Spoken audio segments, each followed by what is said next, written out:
Okay, good morning and Merry Christmas, everyone. Welcome back to the channel. Hey, I just want to take a little bit of time this morning and show you what we're going to do on the 2020 F250 and what Santa Claus brought us, for Christmas, and some new 10-inch LED lights that we're going to install today. So not an install video, so we're not going to walk you step by step. What we will do is show you some of the brackets as we put them in. These are mounted differently than what I had on the 2018. Show you some before and after photos of the grill. Hopefully you like them, and we'll get these posted here in a few minutes. All right, guys, show you what we're going to be installing now that I'm off camera, and kind of show you the actual product here.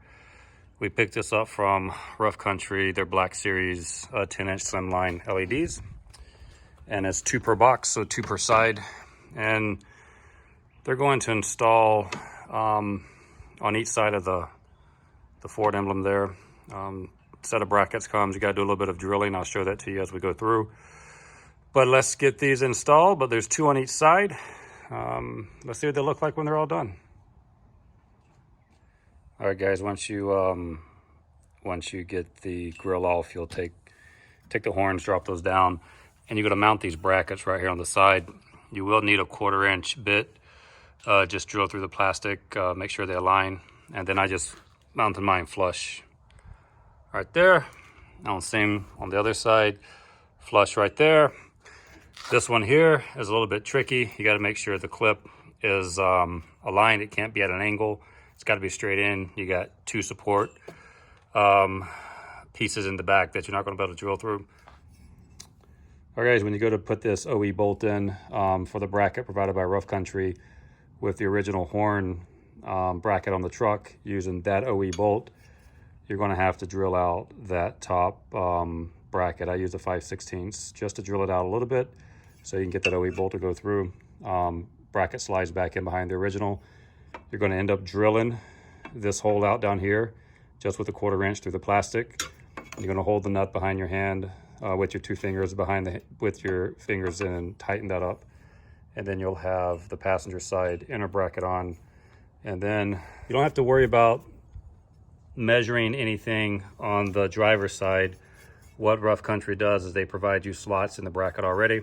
You take this bracket, you slide it over those slots, if you can see it. Slide those slots over just like that, and then you just drill your holes, and then you'll mount your bracket. So let's get this driver's side mounted, and then I'll show you what all that was.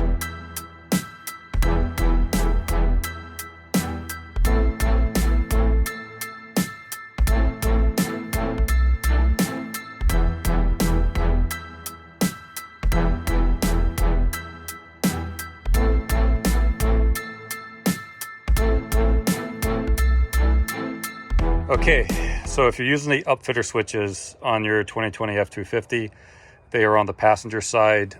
There's 2 boxes on top. The one on the left here with the fuses, there's 2 clips right here.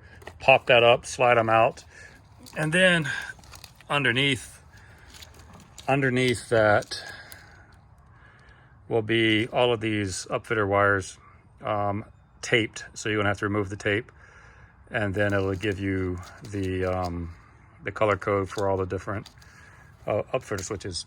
However, so once you get that and you figure out which ones you want to use, I used number 1 and number 2 because I don't always want to run all 4 lights together. So I put my top lights on upfitter switch 1, my bottom lights on upfitter switch 2, and I used the harness that Rough Country provided, but I cut the connector to the switch, and I'm gonna show you what that looks like here. But basically there'll be 3 wires. There'll be a white, black, and a blue. Your blue is gonna be your power wire. You connect that to whatever switch you wanna use in your truck. Tape off the other 2 wires. You're gonna ground and run power anyway, so that'll be to the upfitter switch. And then run your power, run your ground, and then everything's connected to your switches.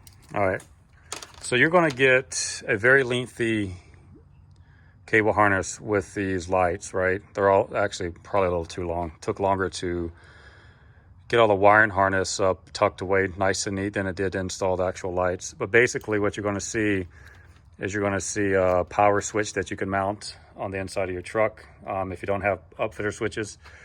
But if you have them, you're going to want to, there's a plug right here you can disconnect. You can see I just snipped the wires, and then I took the blue, connected that blue to the power on the upfitter switch, took these two and taped them away. You don't need them, but that's it. And then you have a switch that you can use later on down the road, but that's how you hook up the upfitter switches to the lights.